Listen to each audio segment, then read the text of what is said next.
Hello friends.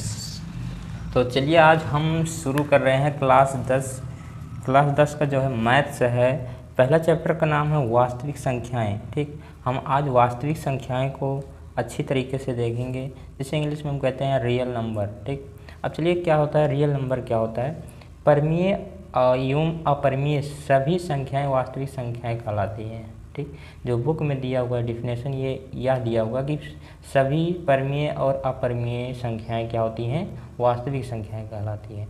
तो वास्तविक संख्याओं का जो है जन्म कहाँ से हुआ, हम इस पर पूरी डिटेल में पहले बात करेंगे। उसके बाद हम आपको अच्छी तरीके से बताएंगे कि वास्तविक संख्याएं को हमें कैसे कैसे करके पढ़ना है। ठीक, तो फ्रेंड्स हमें क्या होगा, वास्तविक संख्याओं को समझने के लिए हमें संख्याओं का वर्गीकरण करना पड़ेगा। ठीक, तो संख्या कितने प्रकार के होते हैं, आप अभी तक जानते ही होंगे कि संख्या दो प्रकार के होते हैं। क्या होता है, एक होता है वास्तविक संख्या, ठीक, और क्या होता है, एक होता है काल्पनिक संख्या। क्या होता है, काल्पनिक संख्या।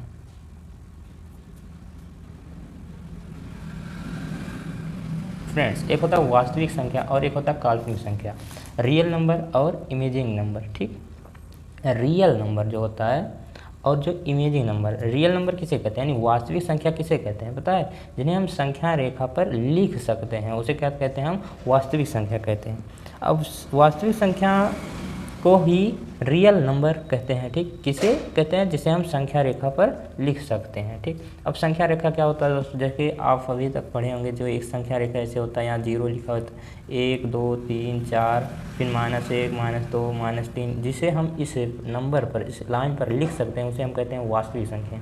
और काल्पनिक संख्या क्या होता है, अब काल्पनिक संख्या क्या होता है, जैसे कि कोई संख्या हुआ जो वर्गमूल के अंदर ऋणात्मक हो गया, जो जैसे -2, वर्गमूल के अंदर -2, रूट के अंदर जो -2 होगा तो क्या होगा हमारा, एक काल्पनिक संख्या, एक कल्पना किया जा सकता है इसका केवल। ठीक, जैसे कि रूट के अंदर -4, जो भी ऋणात्मक संख्याएं होगी उस क्या होगी, काल्पनिक संख्या होंगी। ठीक, अब हम बात करेंगे वास्तविक संख्याएँ। देखिए वास्तविक संख्याएँ किसे कहते हैं, जिसे हम लाइन पर लिख सकें, जिसे हम रेखा पर प्रदर्शित कर सकें, उसे ही वास्तविक संख्या कहते हैं।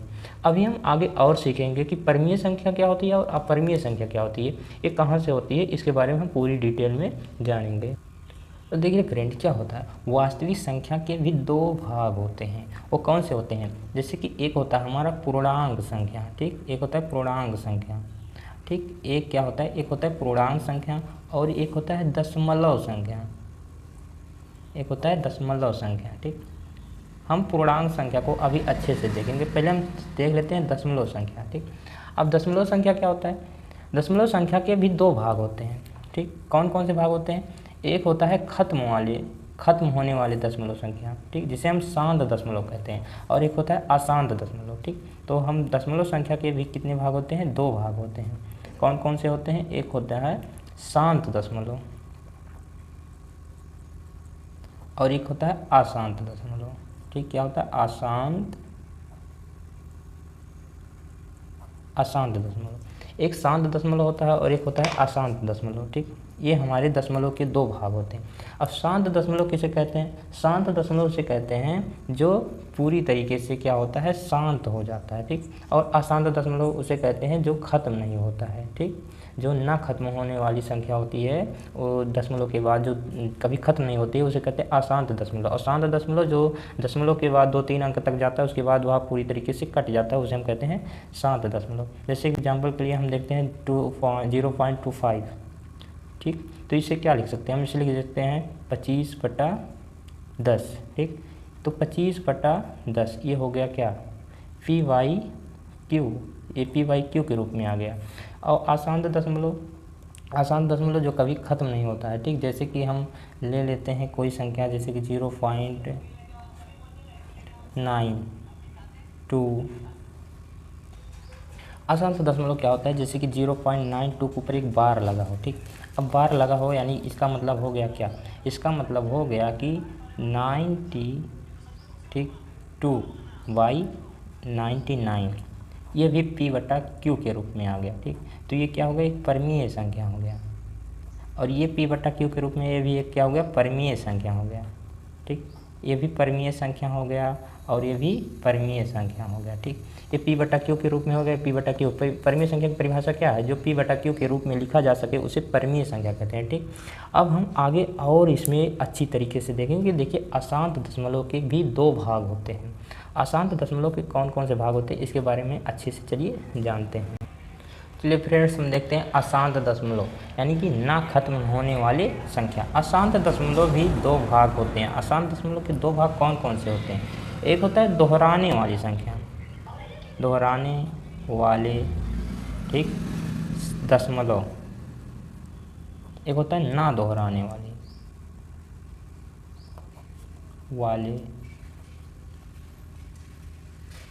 दशमलव। अब ये दोहराने वाले ना दोहराने वाले ये क्या होते हैं?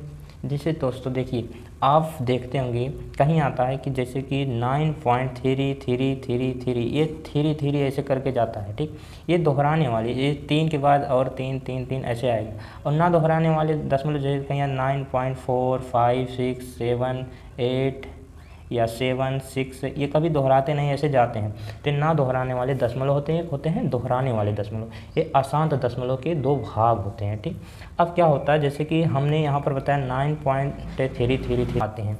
उसके बाद जो ना दोहराने वाली दशमलव होते हैं, ठीक, जो कभी दोहराते नहीं हैं, ये क्या होते हैं? अपरिमेय संख्या होती हैं। जैसे कि ना दोहराने वाली संख्या कौन सी होती है? जैसे कि अंडर रूट के अंदर जैसे रूट थ्री जो होता है इसका जो मान निकलता है, जो रूट में जितने भी नंबर होते हैं, ठीक, वो जो होता है उसका जो जिसका कोई मान नहीं निकलता है जल्दी से, तो कभी दोहराते नहीं है, तो हमारे अपरिमेय संख्या होते हैं। क्या? अपरिमेय संख्या होते हैं। अपरिमेय संख्या होते हैं जो, क्योंकि इनका जो रिपीटेड संख्या होती है ये आती नहीं। ना दोहराने वाले दशमलव जो होते हैं यह एक अपरिमेय संख्या आप बोल सकती हैं, एक अपरिमेय संख्या। जैसे रूट थ्री जो होता है ये इसका जब मान निकालेंगे तो ये दोहराएगा नहीं, क्यों? ऐसे बढ़ता जाएगा। ठीक, जैसे रूट टू यह एक क्या है? अपरिमेय है, अपरिमेय संख्या।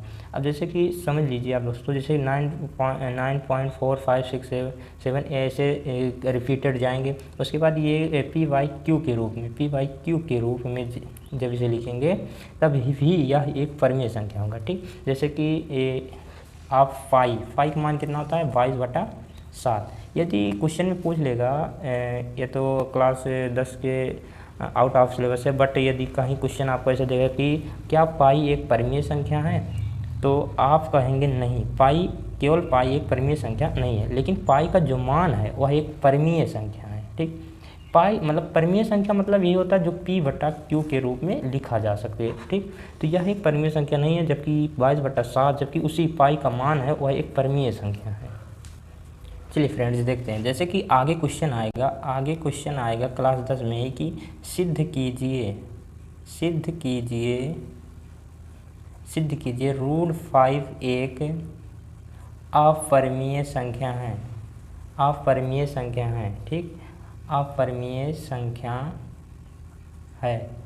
सिद्ध कीजिए कि रूट 5 एक अपरिमेय संख्या है, तो उसे आपको प्रूव करना होगा कि रूट 5 क्यों एक अपरिमेय संख्या है। ठीक, तो आपको कहीं न कहीं जब इस सीरीज आप अच्छी तरीके से या सीरीज जानते रहेंगे तो आपको पूरी तरीके से मालूम हो जाएगा कि जो रूट 5 है वो अपरिमेय संख्या क्यों है। जब आप वहाँ पर सिद्ध करेंगे, अभी कराया जाएगा क्वेश्चन वहाँ पर सिद्ध करके आगे आने वाले सीरीज में, तो आपको जब यह सारी चीज़ें कन्फर्म रहेगी तो आप आसानी से रिलेट करके जान सकते हैं कि रूट 5 क्यों एक अपरिमेय संख्या है। जैसे कि जो इसका दशमलव संख्या होता है वो ये दोहराता नहीं है। ठीक, यह दोहराने वाली संख्या नहीं होती है। ठीक, तो यह क्या होता है? एक अपरिमेय संख्या के अंतर्गत आता है।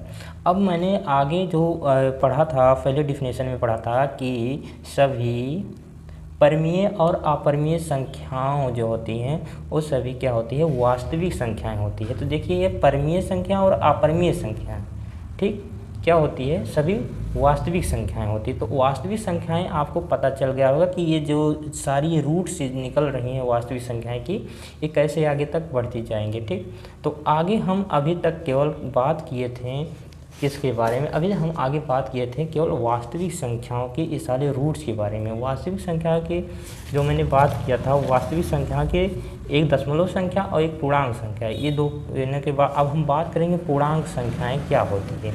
ठीक, अपूर्णांक संख्याएं दोस्तों हम देखेंगे नेक्स्ट वीडियो में। पहले आप इतना समझिए कि वास्तविक संख्याएं दो प्रकार की होती हैं, पूर्णांक संख्या है दशमलव संख्या। दशमलव संख्याएं के भी दो भाग होते हैं, एक होते हैं शांत दशमलव, एक होता है अशांत दशमलव। ठीक, इसको आप आसानी से पूरा रिवीजन करके वीडियो को दोबारा देखकर आसानी से जान पाएंगे। यदि आपको कहीं भी कन्फ्यूजन हो तो आप कमेंट में हमें बताइएगा ज़रूर। धन्यवाद।